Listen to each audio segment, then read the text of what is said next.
Jangan lupa like, komen, dan subscribe channel YouTube TVRI Bengkulu dan nyalakan lonceng notifikasinya.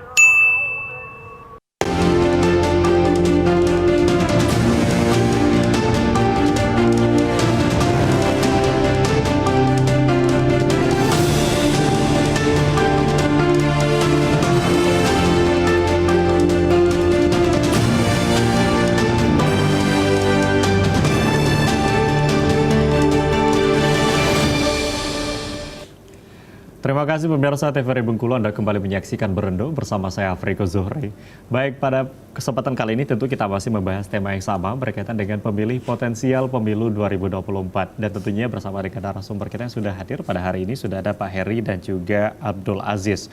Dan tentunya tadi kita sudah membahas bagaimana pemilih potensial ini memang dalam pemilu nanti akan berpartisipasi juga. Dan tadi disebutkan juga bahwa generasi muda yang saat ini memang sedang bangkit-bangkitnya gitu ya, semangatnya juga membara.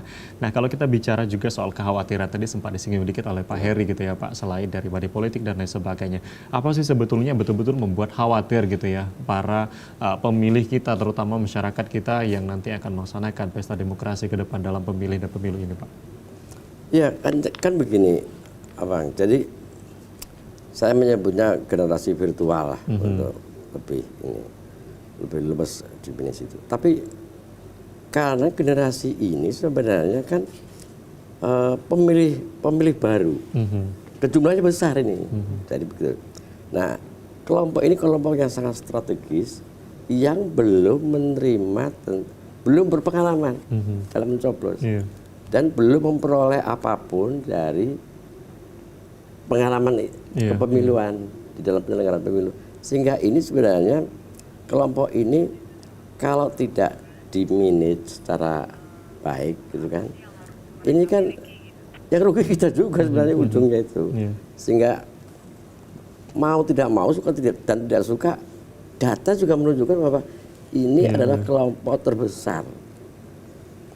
Saya mungkin perlu buka data lain kali, tapi yang pasti itu bisa dicek di Google. Tapi yang paling penting saya lihat generasi virtual ini generasi yang notabene masuk di dalam pengalaman penyelenggaraan kepemiluan, sesuatu yang baru, sehingga semestinya dia memperoleh prioritas.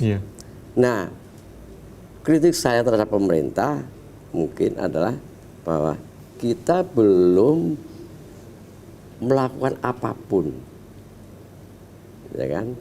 Nah, terlebih saat saya punya pengalaman sedikit dengan sistem perekrutan ya, bahwa pada pengawal pemilu itu memang belum ada materi yang khusus, gitu kan?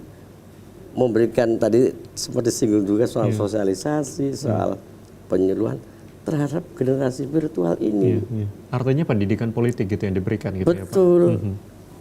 Dan kalau kita melihat memang untuk para pemilih potensial ini kan termasuk dari pemilih pemula, itu generasi muda, kemudian pemilih pemula lansia, dan juga ada pensiunan TNI dan Polri dan sebagainya.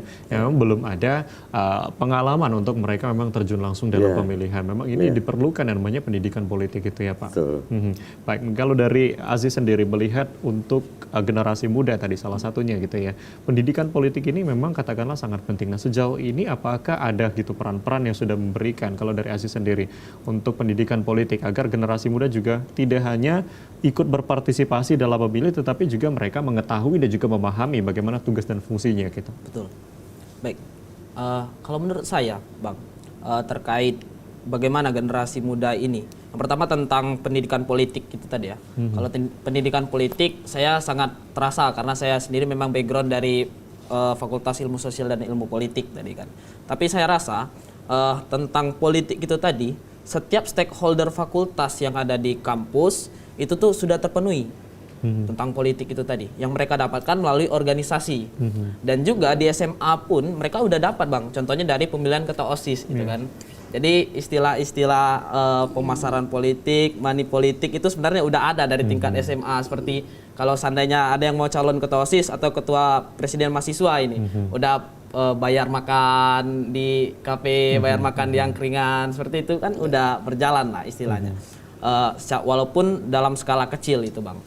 Tapi peran tentang politik itu tadi, mengenai pasar politik itu tadi tentunya adalah peran dari setiap organisasi yang ada di kalangan kampus, kemudian juga kalangan daerah, yang ada di setiap provinsi dan juga kabupaten yang ada di seluruh Indonesia bagi saya. Artinya kalau di organisasi sendiri memang ada pemahaman-pemahaman tentang politik yang sudah diberikan, baik itu organisasi dalam kampus ataupun organisasi yang di luar kampus. Gitu ya. Tapi kenyataan kalau kita lihat sekarang ya Pak, anak muda sekarang mungkin tidak banyak yang masuk dalam organisasi. Mungkin katakanlah sudah banyak juga beberapa generasi muda yang sekarang sudah apatis gitu. Mungkin kalau kita mau mengkritik sekarang dengan ada kemajuan dari teknologi, kita bisa mengkritik di sana, kita bisa melakukan kebebasan di sana. Justru tidak ada peran-peran dari organisasi lagi gitu. Bahkan kalau kita lihat ya pengalaman sendiri di kampus untuk kita merekrut sendiri mahasiswa untuk bergabung di kampus kadang terlalu juga merasa susah gitu ya dan juga sulit gitu. Nah ini seperti apa Pak kalau kita melihat generasi muda yang sudah mulai apatis gitu? Ya saya ingin kembali ke regulasi. Jadi sebenarnya kan tetap saja bahwa apalagi pendidikan politik. Ya, pendidikan secara menyeluruh pun itu hak warga negara. Gitu loh. Jadi sehingga dia memang harus, apalagi seperti penjelasan saya dari awal bahwa ini kelompok yang paling strategis. Kita kan rugi besar kalau ini tidak dikelola secara baik dari awal. Bayangkan ya, apalagi kalau kita lihat kan sebenarnya di Google juga bisa dilacak itu. Pada tahun 45 kelak misalnya itu kan, itu kita menempati sekian 100 juta. Loh, itu bayangkan ini. Dia apolitis, itu yang rugi besar kita itu, ya kan? Nah, minimal mendekati ini kan sebentar lagi, tidak lama lagi kan, kita masuk ke tahun politik dalam arti tanda petik. Nah, itu kan sebenarnya sudah ada pendidikan politik usia muda dari SMA, misalnya itu diklasifikasi lah, secara teknis bisa di. Nah, itu belum ada persiapan. Belum ada persiapan. Apalagi bicara konten, materinya. Lu tahu aja lebih jauh lagi belum. Sehingga kita sibuk dengan yang soal daftar urut, soal penyelenggaraan, soal ini. Tapi bicara tentang konten materi untuk teman-teman generasi nggak ada itu sih. Belum.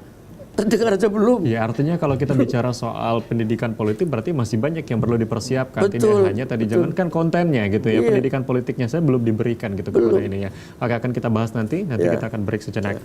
Ya baik pemirsa TVRI Bengkulu, tentunya semakin menarik pembahasan kita bagaimana pemilih potensial pemilu 2024. Kami akan kembali tentunya setelah yang satu ini.